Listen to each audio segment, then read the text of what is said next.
അപ്പോൾ ഇന്ന് ഞാൻ വന്നിട്ടുള്ളത് നല്ലൊരു അടിപൊളിയായിട്ടുള്ളൊരു ബീഫ് ബിരിയാണീൻ്റെ റെസിപ്പി ആയിട്ടാണ്. അപ്പോൾ ഇതുപോലെയൊക്കെ നമ്മൾ ഉണ്ടാക്കിയെടുക്കുകയാണെന്നുണ്ടെങ്കിൽ പെരുന്നാളിൻ്റെ സമയത്തൊക്കെ പെട്ടെന്ന് തന്നെ ഉണ്ടാക്കിയെടുക്കാം കേട്ടോ. കഴിക്കാനും നല്ല അടിപൊളി ടേസ്റ്റ് തന്നെയാണ്. അപ്പോൾ എന്തായാലും നമുക്ക് വീഡിയോ ഒന്ന് കണ്ടു നോക്കാം. അതിന് മുമ്പായിട്ട് നമ്മൾ ചിഞ്ചച്ചിലു മുത്തഫാക്ക് എന്ന ചാനൽ ആദ്യമായിട്ട് കാണുന്നവരാണെങ്കിൽ ലൈക്ക് ചെയ്യാനും ഷെയർ ചെയ്യാനും സബ്സ്ക്രൈബ് ചെയ്യാനും അതോടൊപ്പം തന്നെ ആ ബെൽ ബട്ടൺ ക്ലിക്ക് ചെയ്യാനും മറക്കരുത്.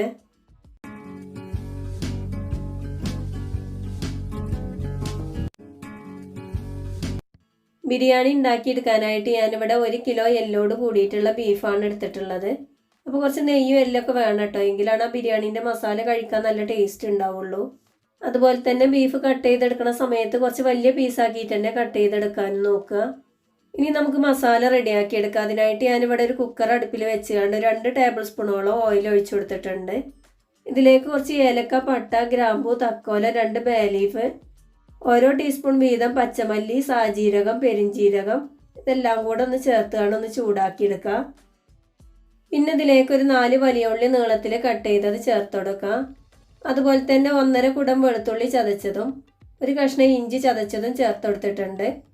പിന്നെ ഇതിലേക്ക് ഒരു 10 ചെറിയ ഉള്ളി ചതച്ചത് ചേർത്ത് കൊടുക്കുക. അതുപോലെ തന്നെ ഒരു 7 പച്ചമുളക് ചതച്ചതും കൂടെ ചേർത്ത് കൊടുത്തിട്ടുണ്ട്. പിന്നെ ഇതിലേക്ക് 1 ടീസ്പൂൺ കല്ലുപ്പാണ് കേട്ടോ ചേർത്തിട്ടുള്ളത്. ഇനി 2 തണ്ട് കറിവേപ്പില ചേർത്ത് കൊടുത്തതിന് ശേഷം നന്നായിട്ട് തന്നെ ഒന്ന് വാട്ടിയെടുക്കുക. ഒരു മീഡിയം ഫ്ലെയിമിൽ ഇട്ടുകൊണ്ട് ഒന്ന് വാട്ടിയെടുത്താൽ മതി. അപ്പോൾ ഏകദേശം നമ്മൾ ഉള്ളിയൊക്കെ ഒന്ന് ചെറുതായിട്ടൊന്ന് വാടി കിട്ടിയിട്ടുണ്ട്. ഈ സമയത്ത് ഒരു 4 തക്കാളി കട്ട് ചെയ്ത് ചേർത്ത് കൊടുക്കുക. എന്നിട്ട് നന്നായിട്ട് തന്നെ ഒന്ന് വാട്ടിയെടുക്കണം.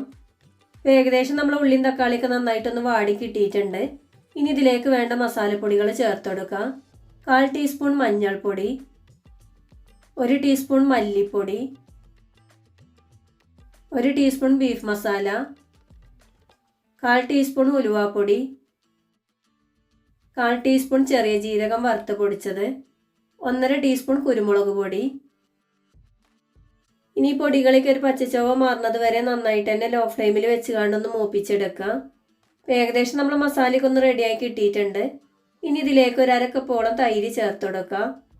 അതുപോലെ തന്നെ ഒരു 4 തണ്ട് പുതിനയില കട്ട് ചെയ്തതും 2 തണ്ട് മല്ലിയില കട്ട് ചെയ്തതും കൂടെ ചേർത്ത് കൊടുത്തിട്ടുണ്ട്. ഇനി ഇതെല്ലാം കൂടെ നന്നായിട്ട് തന്നെ ഒന്ന് മിക്സ് ചെയ്തെടുക്കുക. നന്നായിട്ട് ഇതുപോലെ ഒന്ന് മിക്സ് ചെയ്തെടുത്തതിന് ശേഷം നമ്മൾ നേരത്തെ എടുത്ത് വെച്ച ബീഫ് ഉണ്ടല്ലോ അത് ചേർത്ത് കൊടുക്കുക. എന്നിട്ട് ബീഫിൻ്റെ എല്ലാ സൈഡിലേക്കും മസാല എത്തക്ക വിധത്തിൽ തന്നെ നന്നായിട്ടൊന്ന് മിക്സ് ചെയ്തെടുക്കണം. ഇനി ബീഫൊക്കെ ആവശ്യത്തിനുള്ള ഉപ്പ് ചേർത്ത് കൊടുക്കുക. അപ്പോൾ ഞാനിവിടെ ഒരു 3/4 ടീസ്പൂണോളം ഉപ്പ് ചേർക്കണുണ്ട്. അപ്പോൾ ഉപ്പിൻ്റെ അളവൊക്കെ ഓരോരുത്തരുടെ ടേസ്റ്റിനനുസരിച്ച് കൂട്ടുകയോ കുറയ്ക്കുകയൊക്കെ ചെയ്യാം. നേരത്തെ നമ്മൾ ഉള്ളി വാട്ടിയിരിക്കുന്ന സമയത്ത് ഉപ്പ് ചേർത്തിട്ടുണ്ട്. അപ്പോൾ അതൊക്കെ നോക്കിയിട്ട് വേണം ചേർത്ത് കൊടുക്കാൻ. ഇനി ഇതിലേക്ക് ഒരു ബിരിയാണിയില കട്ട് ചെയ്ത് ചേർത്ത് കൊടുക്കുക. അപ്പോൾ ഈ മസാലയിൽ വേറെ വെള്ളമൊന്നും ചേർക്കേണ്ട ആവശ്യമില്ല, കാരണം നെയ്യുള്ള ബീഫാണല്ലോ, അപ്പോൾ അത്യാവശ്യം വെള്ളം ഉണ്ടാവും. ഇനി കുക്കറൊന്ന് അടച്ച് വെച്ചതിന് ശേഷം ഒരു 7 വിസിൽ വരുന്ന വരെ ഒന്ന് വേവിച്ചെടുക്കുക. ആ സമയം കൊണ്ട് തന്നെ നമ്മളെ ബീഫൊക്കെ നന്നായിട്ടൊന്ന് വെന്ത് കിട്ടിക്കോളും. ബീഫൊക്കെ ഒന്ന് വെന്ത് വരുന്ന സമയം കൊണ്ട് നമുക്ക് ഇതിലേക്ക് വേണ്ട ചോറൊന്ന് റെഡിയാക്കിയെടുക്കാം. അതിനായിട്ട് ഞാൻ ഇവിടെ 1 കിലോ ജോക്കറിൻ്റെ ബിരിയാണി റൈസാണ് എടുത്തിട്ടുള്ളത്. അപ്പോൾ നമ്മൾ റൈസ് കുക്കറിൽ വെച്ചിട്ടാണ് ചോറ് ഉണ്ടാക്കിയെടുക്കുന്നത്. അപ്പോൾ ഇതുപോലെ ഒരു സ്റ്റീലിൻ്റെ കലം അടുപ്പിൽ വെച്ചുകൊണ്ട് ഒരു 3 ടേബിൾ സ്പൂണോളം ഓയിൽ ഒഴിച്ചു കൊടുത്തിട്ടുണ്ട്. എണ്ണ നന്നായിട്ട് ചൂടായി വരുന്ന സമയത്ത് കുറച്ച് ഏലക്ക, പട്ട, ഗ്രാമ്പൂ, 2 ബേ ലീഫ്, 1 ടീസ്പൂൺ സാജീരകം, 1 തക്കോലും ചേർത്ത് കൊടുത്തിട്ടുണ്ട്. എന്നിട്ട് നന്നായിട്ട് ഇതുപോലെ ഒന്ന് ചൂടാക്കിയെടുക്കുക. ഇനി ഇതിലേക്ക് ഒരു ക്യാരറ്റ് നീളത്തിൽ കട്ട് ചെയ്തതും കൂടെ ചേർത്ത് കൊടുത്തതിന് ശേഷം ചെറുതായിട്ടൊന്ന് വാട്ടിയെടുക്കുക. ക്യാരറ്റ് ചെറുതായിട്ടൊന്ന് വാടി വരുന്ന സമയത്ത് ഇതിലേക്ക് വെള്ളം ചേർത്ത് കൊടുക്കുക. അപ്പോൾ ഞാനിവിടെ ഒരു 4 കപ്പ് അരിയാണ് എടുത്തിട്ടുള്ളത്. ഇതിലേക്ക് ഒരു 8 കപ്പ് വെള്ളമാണ് കേട്ടോ ചേർത്ത് കൊടുക്കുന്നത്. ഇനി വെള്ളത്തേക്ക് ആവശ്യത്തിനുള്ള ഉപ്പ് ചേർത്ത് കൊടുക്കുക. അപ്പോൾ ഞാനിവിടെ 2 ടീസ്പൂൺ ഉപ്പാണ് ചേർത്തിട്ടുള്ളത്. അപ്പോൾ ഉപ്പിൻ്റെ അളവൊക്കെ ഓരോരുത്തരുടെ ടേസ്റ്റ് അനുസരിച്ച് കൂട്ടുകയോ കുറയ്ക്കുകയൊക്കെ ചെയ്യാം. അതുപോലെ തന്നെ 2 ബിരിയാണിയില കട്ട് ചെയ്ത് അതും കൂടെ ചേർത്ത് കൊടുത്തിട്ടുണ്ട്. ഇനി ഇതുപോലെ നന്നായിട്ടൊന്ന് ഇളക്കിയെടുക്കുക. അപ്പോൾ നമ്മൾ വെള്ളമൊക്കെ നന്നായിട്ടൊന്ന് തിളച്ച് വന്നിട്ടുണ്ട്. ഇനി ഇതിലേക്ക് കഴുകി വെച്ച അരി ചേർത്ത് കൊടുക്കുക. അരി ചേർത്തതിന് ശേഷം നന്നായിട്ട് തന്നെ ഒന്ന് ഇളക്കിയെടുക്കണം. ഇനി ഇതുപോലെ ഒന്ന് അടച്ച് വെച്ചതിന് ശേഷം ഹൈ ഫ്ലെയിമിൽ വെച്ച് ഒന്ന് വേവിച്ചെടുക്കുക. ഇടയ്ക്ക് ഇതുപോലെ ഞാൻ തുറന്നിട്ടൊന്ന് ഇളക്കി കൊടുത്തിട്ടുണ്ടായിരുന്നു. നമ്മളിതുപോലെയൊക്കെ റൈസ് കുക്കറിൽ ബിരിയാണിയോ നെയ്ച്ചോറോ എന്തുണ്ടാക്കിയെടുക്കുകയാണെന്നുണ്ടെങ്കിലും പെട്ടെന്ന് തന്നെ ഉണ്ടാക്കിയെടുക്കും ചെയ്യുക. അതുപോലെ അടിയിലൊന്നും പിടിക്കൊന്നുമില്ല കേട്ടോ. ഏകദേശം നമ്മൾ ചോറിലെ വെള്ളമൊക്കെ ഒന്ന് വറ്റി തുടങ്ങിയിട്ടുണ്ട്. അപ്പോൾ ഈ സമയത്ത് ഫ്ലെയിം ഓഫ് ആക്കിയതിന് ശേഷം നമുക്ക് റൈസ് കുക്കർക്കൊന്ന് ഇറക്കി വെക്കാം. അപ്പോൾ നമ്മൾ ചോറ് ഉണ്ടാക്കിയെടുക്കുന്ന സമയം കൊണ്ട് തന്നെ ബീഫൊക്കെ നന്നായിട്ടൊന്ന് വെന്ത് വന്നിട്ടുണ്ട്. അത് കണ്ടില്ലേ, മസാലയൊന്നും അടിയിലൊന്നും പിടിക്കാതെ തന്നെ കിട്ടിയിട്ടുണ്ട്. ഇനിയിപ്പോൾ അധികം നെയ്യില്ലാത്ത ബീഫൊക്കെ ആണെന്നുണ്ടെങ്കിൽ നമ്മൾ വേവിച്ചെടുക്കുന്ന സമയത്ത് ഒരു 1/4 കപ്പ് വെള്ളം ചേർത്ത് കൊടുക്കണം കേട്ടോ. അത് ഞാൻ നേരത്തെ പറയാൻ വിട്ടുപോയതാണ്. അപ്പോൾ നമ്മൾ റൈസ് കുക്കറിൽ ചോറ് വെച്ചിട്ട് ഏകദേശം ഒരു 20 മിനിറ്റ് ആയിട്ടുണ്ട്. അപ്പോൾ ചോറൊക്കെ പാകത്തിന് വെന്തിട്ടുണ്ട് കേട്ടോ. അപ്പോൾ ഇതേ ഒരു വേവിലാണ് നമുക്ക് കിട്ടേണ്ടത്. ഇനിയിപ്പോൾ കൂടുതൽ സമയം വെച്ച് എഴുതിയാണ് കുഴപ്പമൊന്നുമില്ല, സമയം കുറച്ച് വെക്കണ്ട. അപ്പോൾ ഏകദേശം ഒരു 15 മിനിറ്റ് എങ്കിലും വെക്കണം കേട്ടോ, എങ്കിലാണ് ആ കറക്റ്റ് വേവിൽ കിട്ടുള്ളൂ. ഇനി ചോറൊന്ന് ഇളക്കിയെടുത്തതിന് ശേഷം കുക്കറിലിട്ട് കൊടുക്കുക. അപ്പോൾ മുഴുവൻ ചോറ് ഞാൻ കുക്കറിൽ ഇട്ട് കൊടുത്തിട്ടുണ്ട്. ഇനി ഇതിൻ്റെ മുകളിലായിട്ട് ഒരു 1/2 ടീസ്പൂണോളം ഗരം മസാലപ്പൊടി ചേർത്ത് കൊടുക്കുക. അതുപോലെ തന്നെ കുറച്ച് വറുത്ത അണ്ടിപ്പരിപ്പും മുന്തിരി ഉള്ളിയും കറിവേപ്പിലയും ചേർത്ത് കൊടുക്കുന്നുണ്ട്. പിന്നെ ഇതിലേക്ക് കുറച്ച് മല്ലിയില കട്ട് ചെയ്തതും കൂടെ ചേർത്ത് കൊടുത്തതിന് ശേഷം കുക്കറൊന്ന് അടച്ച് വെക്കാം.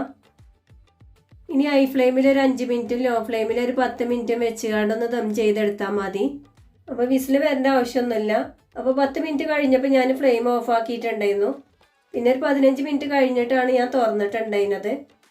ഈ ചോറ് ഇതുപോലെ ഒന്ന് മിക്സ് ചെയ്തെടുക്കാം. അപ്പോൾ കുക്കറിൽ മിക്സ് ചെയ്തെടുക്കാൻ ബുദ്ധിമുട്ടായതുകൊണ്ട് തന്നെ ചോറൊക്കെ ഞാനൊരു ചെമ്പക്ക് മാറ്റി കൊടുത്തിട്ടുണ്ട്. അപ്പോൾ നമ്മൾ മസാലയൊക്കെ അടിയിലൊന്നും പിടിക്കാതെ തന്നെ കിട്ടിയിട്ടുണ്ട്.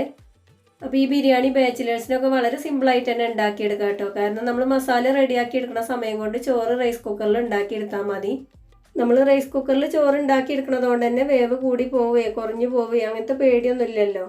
അപ്പോൾ ഏകദേശം ഒരു 15 മിനിറ്റ് എങ്കിലും വെക്കണം. കൂടുതൽ സമയമായാലും കുഴപ്പമില്ല, കുറഞ്ഞു പോകരുത് കേട്ടോ. അപ്പോൾ ഞാനിവിടെ ചോറും മസാലയൊക്കെ അതുപോലെ ഒരു പ്ലേറ്റൊക്കെ മാറ്റി കൊടുത്തിട്ടുണ്ട്. അപ്പോൾ ഇത്രയേ ഉള്ളൂ കേട്ടോ, വളരെ സിമ്പിളായിട്ട് ഉണ്ടാക്കിയെടുക്കാൻ പറ്റണ നല്ല അടിപൊളി ബീഫ് ബിരിയാണി ഇവിടെ റെഡി ആയിട്ടുണ്ട്. അപ്പോൾ ഈ പെരുന്നാളിന് എല്ലാവരും ഇതുപോലെ ഒന്ന് ഉണ്ടാക്കിയെടുക്കുന്ന സമയത്ത് നിങ്ങൾക്ക് ഈ റെസിപ്പി ഇഷ്ടപ്പെടുകയാണെന്നുണ്ടെങ്കിൽ നിങ്ങളുടെ അഭിപ്രായങ്ങളൊക്കെ ഒന്ന് കമൻസിലൂടെ അറിയിക്കാൻ മറക്കരുത്. അപ്പോൾ ഞാൻ ഇന്നും പറയുന്ന പോലെ തന്നെ നമ്മളെ ചിഞ്ചച്ചിലോ മുത്തഫാക്കിലെ വീഡിയോസ് നിങ്ങൾക്ക് ഇഷ്ടപ്പെടുകയാണെന്നുണ്ടെങ്കിൽ ലൈക്ക് ചെയ്യാനും ഷെയർ ചെയ്യാനും മറക്കരുത്. അതുപോലെ തന്നെ നമ്മളെ ചാനൽ ആദ്യമായിട്ട് കാണുന്ന ഒരാളാണെന്നുണ്ടെങ്കിൽ ആ റെഡ് സബ്സ്ക്രൈബ് ബട്ടൺ ഒന്ന് ക്ലിക്ക് ചെയ്തതിന് ശേഷം ബെൽ ബട്ടൺ ഓൾ തന്നെ ക്ലിക്ക് ചെയ്യുക. എങ്കിലേ ഞാനിടുന്ന വീഡിയോസിൻ്റെ നോട്ടിഫിക്കേഷൻ നിങ്ങൾക്ക് കിട്ടുള്ളൂ.